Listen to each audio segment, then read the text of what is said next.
Hey guys, this is Zach with Team Covenant, and I'm here with co-designer of Star Wars LCG, Erik Dahlman.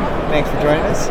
No problem. First of all, tell me, what is your role when it comes to Star Wars LCG, and what does that really mean? I am the co-designer, so I help design all of the card abilities. We write art descriptions for cards. We work with playtesters to balance everything, get everything set before, and then build all the cards before they get sent off to production to get printed. Nice, very nice. Sounds like a good job. It's not bad. I get to spend my day researching Star Wars trivia and designing cards. I'm not going to complain. Now, is Star Wars your main focus? Star Wars is the only game I'm currently working on. The LCG? The LCG, correct. Yes. That's awesome. So, let's dive in, I guess. How long have you been a part of the Star Wars LCG development? I have been working at Fantasy Flight as a designer for now almost a year and a half. And that's only been on Star Wars? It's only been on Star Wars the whole time. That's pretty impressive. I got started working on it right as they were starting to do the redesign for the current version of the game. Okay, so you've been in since core set on. Since the development of the core set on. That's pretty fantastic. Yeah, Erik Lang is a very fun guy to work with, and so is Nate, the other co-designer for the game. That's very cool. That's a pretty strong team. So my first question is, initially when the game first came out, there was a lot of people discussing or debating the fact of whether it felt like Star Wars, how epic it felt, whether it was all those kind of questions. Do you have any kind of general response to people that say it doesn't feel like Star Wars? Like, you know, a starship gets blocked by Darth Vader, or it doesn't feel that epic, and I totally disagree with him, but I wanted to give you a chance to kind of voice it as a designer. Well, to some extent, part of the epicness of Star Wars is the amount of stuff that's all going on at once, and so the sort of cinematic style combat where you have a lot of things involved in it, whether or not they may or may not realistically do that, it keeps everyone involved in the game. And rather than having two separate theaters where all of a sudden we're not really playing against each other, we're just sort of playing the game past one another, because I have no starships and you have no characters, sure. And so neither of us is really doing anything the other can affect. If a game degenerates down to that, it gets not much fun. I don't get to do much with my opponent, and so part of that whole cinematic style combat that Erik Lang helped design was just that it keeps everyone involved in the game. Everything you may need some histrionics to maybe try and rationalize maybe what's happening if you're going to try and think about it in a simulation perspective, but the game, it's not designed to simulate an engagement. It's designed to sort of abstract and just simulate the force. Simulate what's going on rather than represent what's going on rather than simulate each individual detail of what's going on. So, I mean, the Star Wars LCG, for me, the reason I'm attracted to it, I think it brings a lot of very unique and interesting things to a card game. Whether it be the objective set, style of deck building, and just the way that functions, the resource matching mechanic, the draw mechanic, everything about the game really is inherently different than I'm used to. What, as a designer, is your favorite part of the game? What's the one thing that really sticks out and makes Star Wars Star Wars? Part of it with the objective set design for the game, it allows us to explore sort of a whole concept in miniature. So if I was going to, one of our other LCGs, if I'm going to look at a mechanical idea, I have one cycle's worth of cards to put it in, and I have to seed that idea across, a whole bunch of cards to make it really fleshed out. With Star Wars, I can take one sort of just kernel of an idea, put it into an objective set, build an objective set around that, and then theme it within the Star Wars universe to really bring out, what is this theme doing? How does this theme fit within the Star Wars universe? And so with that sort of, I can build, it's not just, one pack. I've got 5 objective sets in a pack. They can all be part of a broader theme, but each individual one explores something slightly different that all contributes to the overall broader theme. And they do it in such a way that they're all brought together. It allows you to expand. I can make combinations of cards that work within a single objective set. All the pieces are there. So it's not like I can take one card and not have the complementing piece from the combo until much later in the cycle. It's all right there in that little package. objective that set, then sits really. together. So, as a designer, normally if you were designing for, say, Game of Thrones, you're looking at a card, you're balancing it versus all the other characters in the game, and the abilities and point cost, like strength and all that kind of stuff. In Star Wars, it's a bit different. So, what's it like designing an objective set? What factors are you really looking at to make sure it's kind of a balanced objective?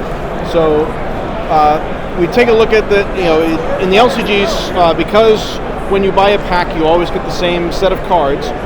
The ideas of sort of common, uncommon, and rare that are that are part of collectible card games in general, kind of don't no longer really exist because there's no collectability. So one of the ideas that we kind of look at is when we build an objective set, we want to have a rare card in the objective set, the card that's sort of the centerpiece of the whole of whatever that objective set is doing. Sure. And then there'll be a couple uncommons that support it and are a little bit better, and then there's a couple of commons that also support the theme, but they're commons. They're there. They're not too flashy. They're there as support pieces, and that's what they're for. And so we can sort of reintroduce that concept of rarity even into a game where you always get the same cards when you buy a pack. So do you think that's an awesome perspective on how you piece these things together, but on the objectives themselves, can the objective itself be the rare Yes. in the set as a really powerful ability? You can have a really powerful ability that sort of shapes the identity of the pack and of the objective set, and so that could be the rare, and then you've got the other stuff that comes with it that are there to support that theme or bring it out. Sometimes, of course, the objective is the support card, is the card that's supporting the theme of one of the other cards in that set. Now, do you think that, like, in your mind, are you trying to make every objective set on like the same level, or is it okay for a particular objective set, let's say Emperor Palpatine's objective set, to be, maybe it has two rares, and maybe there's not as many drawbacks? Is that maybe in this setup of a game more okay, or what are your thoughts on balancing the game? One of the other things that we looked at when we were starting the game is this is Star Wars. Star Wars as a film series is definitely all about the main characters. They're the ones that are in the action, that are driving the story. And so we also take a look at that here. So the main characters generally have very interesting and flashy abilities, and their objective sets might end up occasionally being a little bit better than some of the others, because the game we want it to be about, battles between the main, the people you recognize from Star Wars, and not just, generic Stormtrooper number 437. It could be about him, though, right? They're important parts of the story, and that's why you have those, more generic, more common characters. But when we really want that idea of when Luke Skywalker, when Emperor Palpatine, Darth Vader, when they hit the table, you want the game to shift in such a way that everyone goes, "Oh crap! Now I have to deal with that," because it should be about the main characters. That's exactly what I think. And it's exactly what everyone thinks when the main characters end up hitting the table is, "Crap! Now I have to deal with that," or "Now I have to figure out how to play when he has that available to him." And so, Star Wars, it being about the big characters.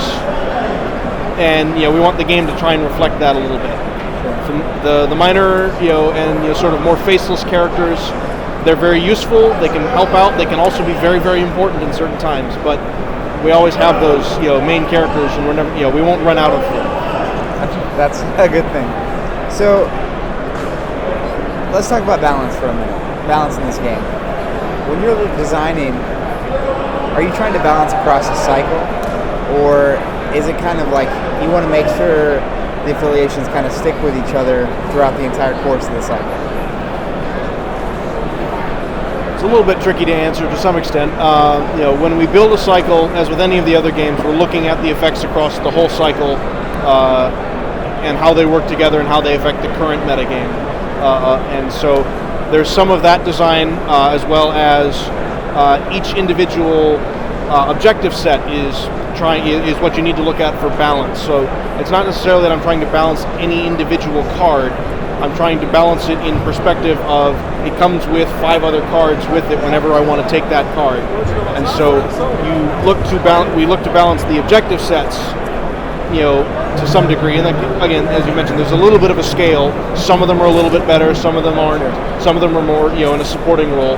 But they all they all sort of hit somewhere in the on that spectrum, usually pretty close together. And so we balance the sets together rather than necessarily any individual card at once, because I'm never going to take just one card. If I put it in my deck, it comes with 5 others that I'll have with it. Sure. All right, so we just had the first ever Star Wars LCG National Championship.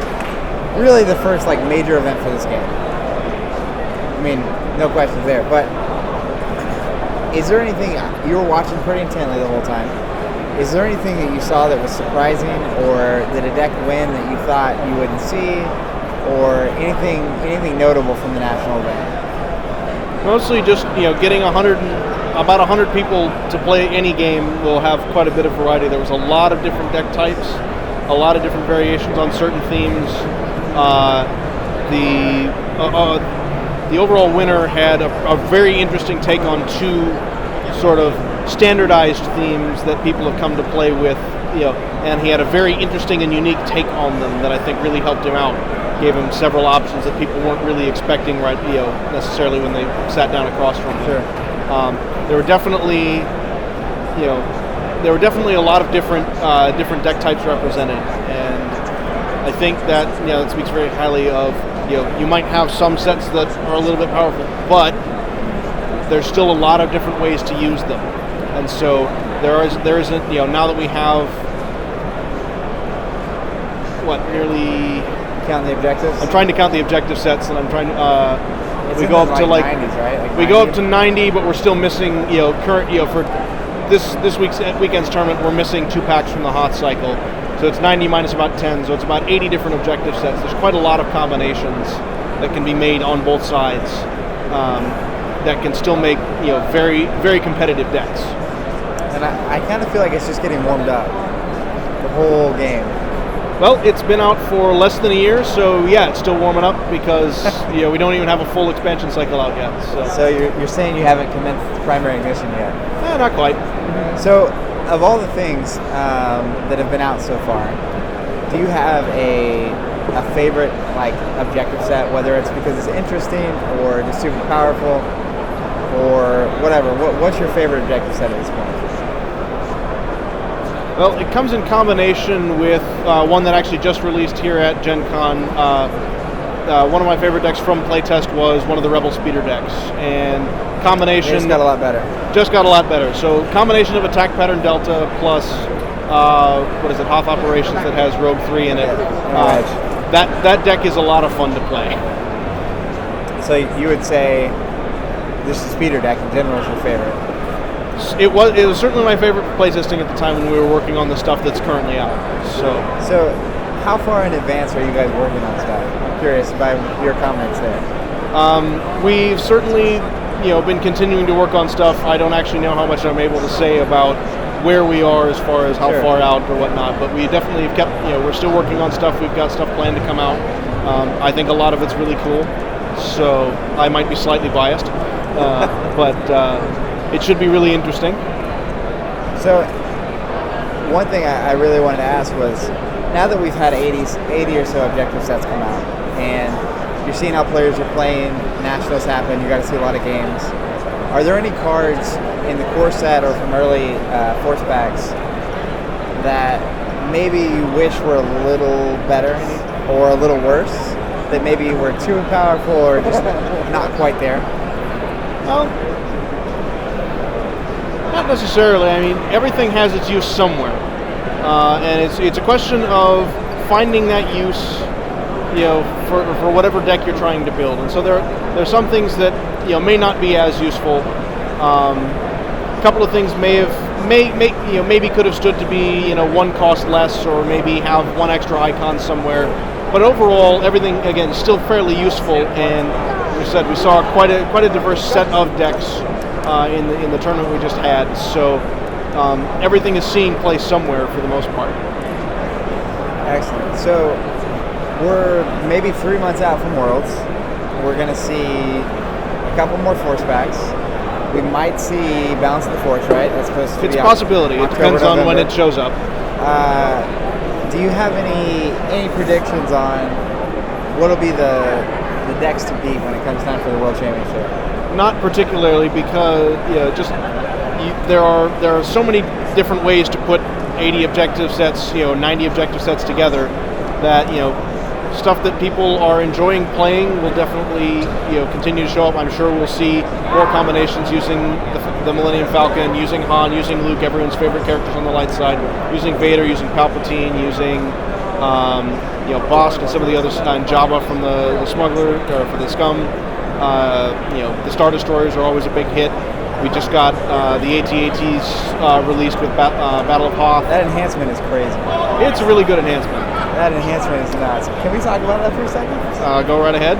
So this is the first economy card, and economy resources that really is just any vehicle you play at this cost or higher is -1.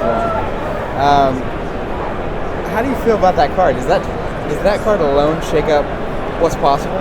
Quite a bit. I think while Speeders was my favorite light side deck, Star Destroyers plus Walkers was my favorite dark side decks. So, do you think that the Walker big vehicle deck could be pretty competitive based on your? It can be. I mean, one of its problems so far was, even with the cards that let you get your capital ships out cheaper, you still potentially might get stuck with a 6-cost unit in your hand that you can't really get to the table. What is it? I can't remember the name off the top of my head. The Death Star Squadron Destroyer? Not the economy card. Orbital Resupply Station. Yeah. That definitely softens what you need in order to hit the table with all of your really big stuff. So it kicks the big vehicle deck for the dark side deck. It kicks them something really, really important that'll help them play a lot of Star Destroyers and Walkers. Sure. Yeah, and the Walkers, the striking and getting rid of enhancements can be a really big deal. Yeah, enhancement control is really, really handy for both sides. Sure. What do you think is you watched a lot of games yesterday. What do you think is one of the most crucial concepts of this game that most players are still potentially missing out on? Whether it's enhancement control, balance of the force icon to edge battles. Mostly it's learning when and how to attack and defend intelligently. So because anytime you go to a combat, you have to worry about putting cards into an edge battle and using cards. So there's that whole part of, I can block here. You might not always want to block when it's possible. Sometimes it's better to let them go through, focus out, and then you can counterpunch them. Sometimes it's very important to get in their way, make them burn a few cards to win that battle, and then you can put some stuff down and counterpunch them. So learning how to read the board state, figuring out when it's the best time to attack, because you don't always just drop stuff on the table and attack. Even with a very aggressive deck like Speeders, you have to learn when is the right time to hit with everything I've got in order to try and take him out. Because if you do it too frivolously, you end up with a whole bunch of guys that lock down, and he just walks through, hits a whole bunch unopposed, and you might be out of the game at that point. So, really, you're talking about the draw mechanic here. The draw mechanic affecting how many cards you have for the edge battle on your turn versus your opponent's turn, light side versus dark side. The draw mechanic is bound up in everything else, and so part of learning when and how to attack is, of course, do I have enough cards to be able to win edge battles on my turn? Is it important if I have enough cards to win them on your turn on defense? So hand management is one of the main aspects of the game that's bound up with everything else. And unlike I think any of our other games, you're getting a bunch of cards. So card advantage isn't about hoarding a bunch of cards in your hand until you can use them most effectively and keeping your opponent from having them. It's how do I use the cards that I got this turn most effectively. Sure.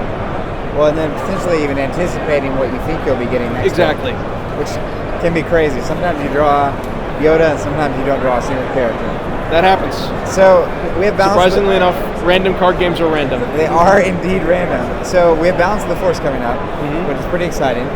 You guys announced you'll be doing a 2v2 format, and you'll be doing a 3v1 format. Yes. Now, I don't know how much you can say, but give us some thoughts on the 2v2 format. I'm really curious about that. How has that worked out in testing? Took a little bit of work to get balanced right, just get everything situated in such a way that one side or the other doesn't really run away with the game. I think it's gotten to a really good place. It's very, very interesting, coordinating between you and your partner how best to approach the board situation and overcome what's facing you. Now, is it within the rules to like be pretty open about what you have and what you want them to do, or is it more suggestive? I'm not actually sure what all has been posted about it, so I don't actually know really what I can tell you before we post rules on it. So sure. You're able to cooperate with your partner pretty effectively. Pretty effectively, I'll take that. So I'm assuming that the objective count needed to win goes up. The Death Star down needed to win goes up. Is that the case, or? Yeah, the win conditions have been modified to accommodate having 4 people playing the game rather than just 2.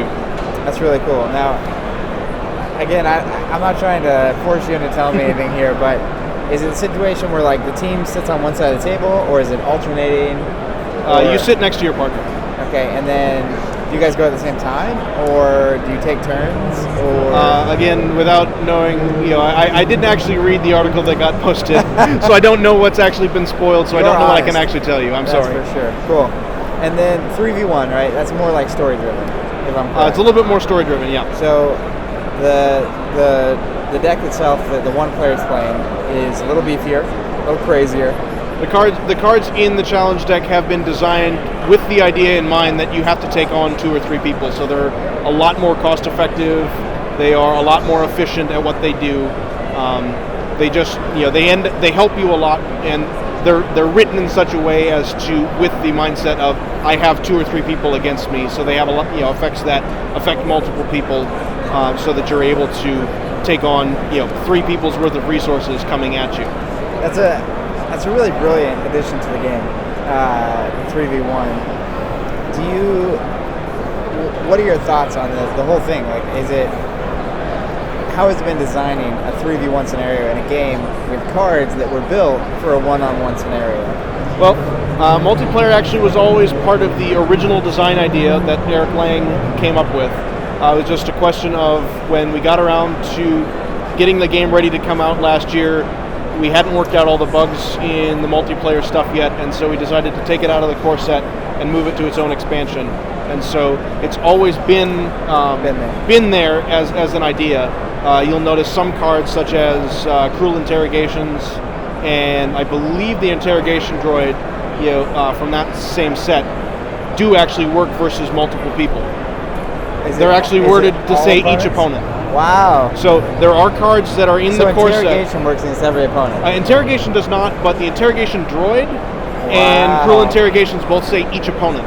That's impressive. And so there are cards in the core set that work in multiplayer, and are very effective in multiplayer potentially. Sure. That's pretty crazy. We haven't necessarily just designed multiplayer to go on to what was a 1v1 game. As I said, we always were planning on having multiplayer available.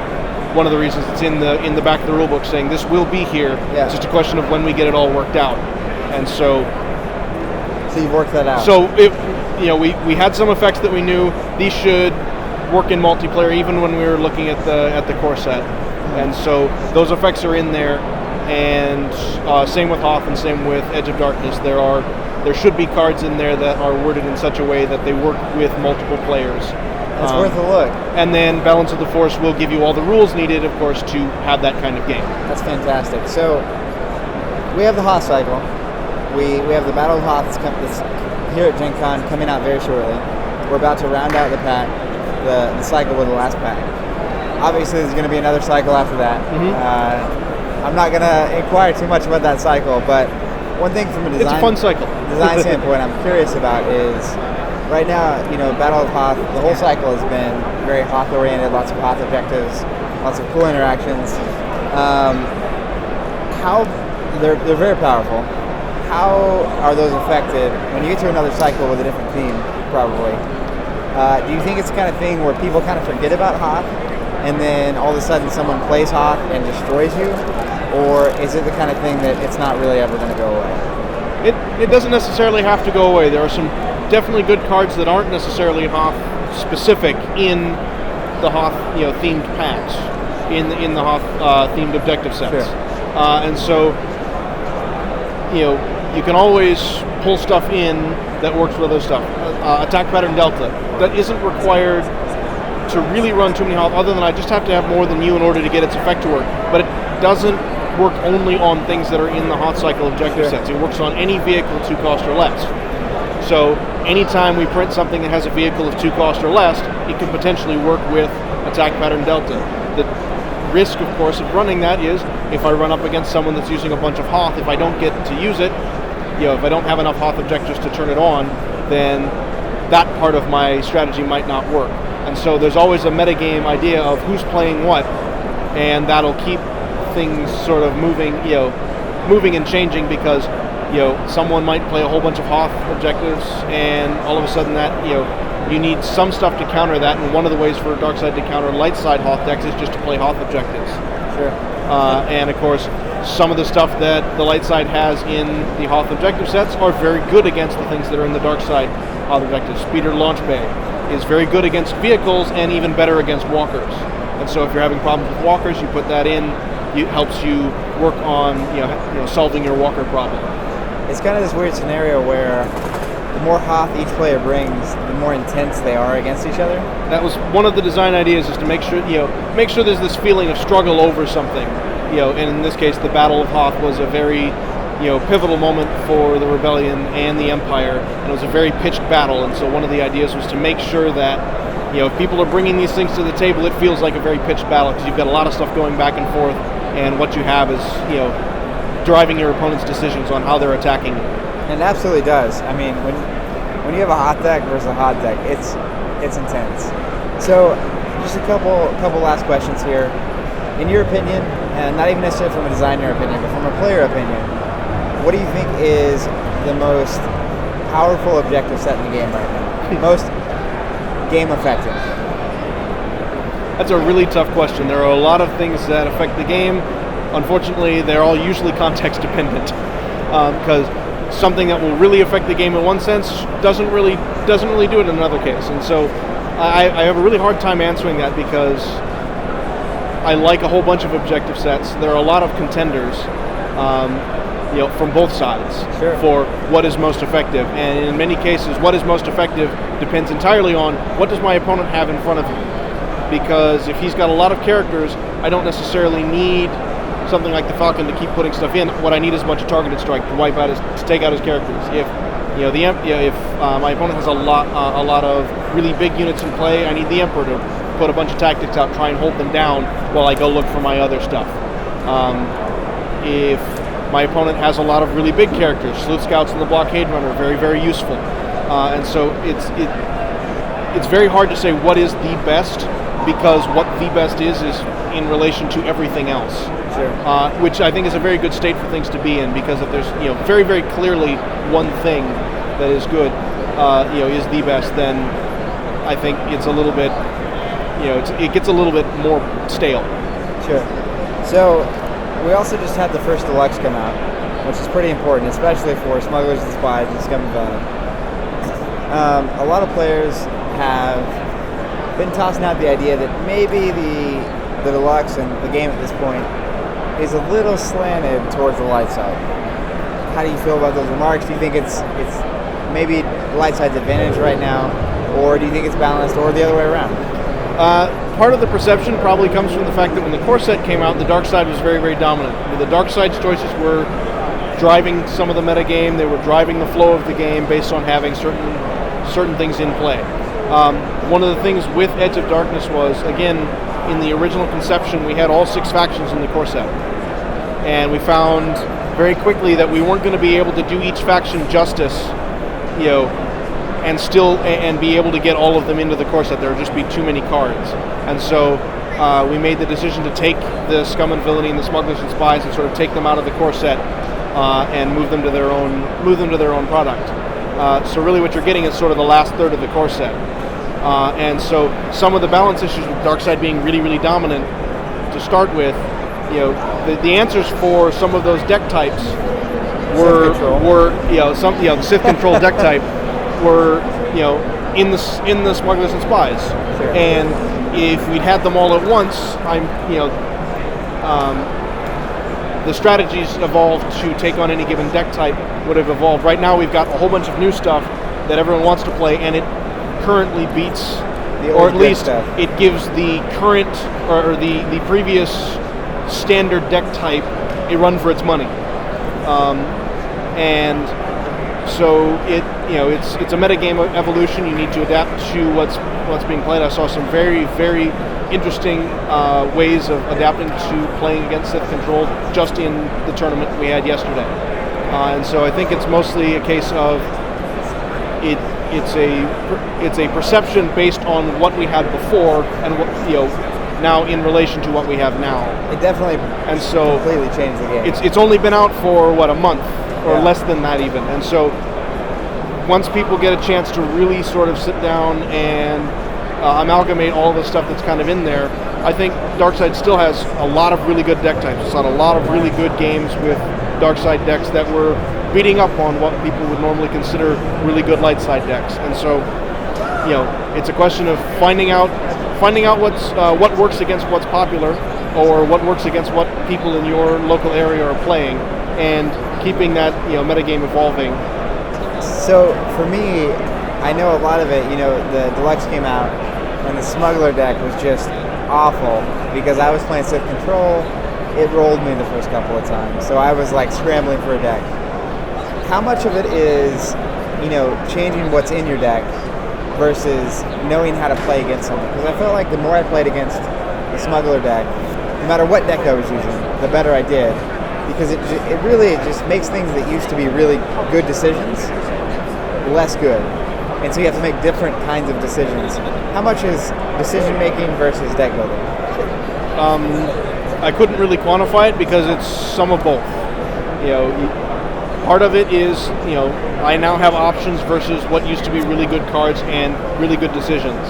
And some of it is, I'm forcing you to make decisions you weren't used to. And as we all know, if I make that last minute addition to my deck right before a tournament, I don't usually do as well because I'm not used to playing the deck. I'm not used to making the right decisions with the new cards that are currently in there. And so it's a very large amount of learning what my opponent can do with his cards and knowing how to respond to it with the cards I have that I know I have available to me.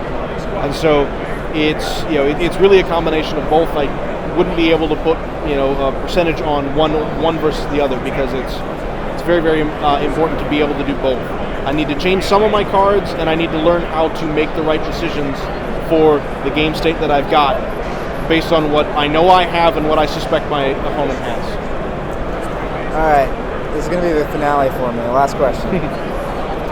If you were playing in the National Championship tomorrow with the current card pool, roughly what are the deck archetypes that you would probably go into the tournament with? I would have some form of, probably a Rebel and an Imperial deck. Those have been the two factions I have liked the most. What I would splash in with those, not honestly sure, because there's a lot of good things you can put with those two factions in order to make a really solid deck type. I saw a lot of good ones yesterday. I've seen a lot of good ones. I've built some fun ones in playtest. I've seen a lot of good ones in local tournaments that I've been running. There's a lot of really good ideas I can build off of for those two factions. So you like the Rebels and the Imperials? I like the Rebels and the Imperials, but again, one of the unique aspects with this game, you don't necessarily pick the affiliation of your major faction. So it's really a question of, do I bring a couple of Imperial pods and a couple of Rebel pods that I really, really like and put them with something else that backs them up? Or do I go the other way around, that I have a lot of Imperials that I back up with a little bit of something else, a little bit of Scum or a little bit of Sith? Likewise, Rebels. What that balance is ever changing. And the nice thing with the Star Wars deck is I have to make a few very important decisions, but I don't have to make too many decisions. And so I can swap out my decks and try new things really quickly. Play a couple of games. I don't like the way this is working. Remove those 6 cards, slot in 6 new cards, try and see how that works for a couple of games. Games can go really, really quickly, and so hopefully you can get a lot of games in a time period to try and test some stuff. I lied. That was my last question. That's for more questions. Let's talk about deck building for a second. So I'm of the opinion, and this is just me, some people do it different. I don't like to have, let's say I start Smugglers.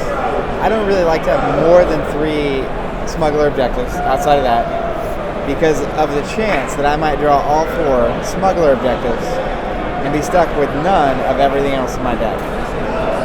That could be good, that could be bad. What are your thoughts in general about guidelines to deck building? Do you ever have a deck that has 4 or 5 of what you start plus 4 or 5 of something else? Or are you the kind of player that's not going to take that risk? I have had a couple of those kinds of decks. One of the tricks to look at is look at how many neutral cards are in each set, because neutral cards don't care about resource matches. And so some of the Rebel objective sets, they have neutral X-Wings, neutral Y-Wings, units that I can play even if I'm locked out of Rebel resources. I might not be able to play some of my big units right away, but I still have stuff I can play with them, even if I get my resource matches the wrong way around. So you take a look at not just how many I've got, but what's in each set. Has a very large impact. Zero cost events, zero cost enhancements and units. They don't need a resource match, even if their affiliation, even if they have an affiliation.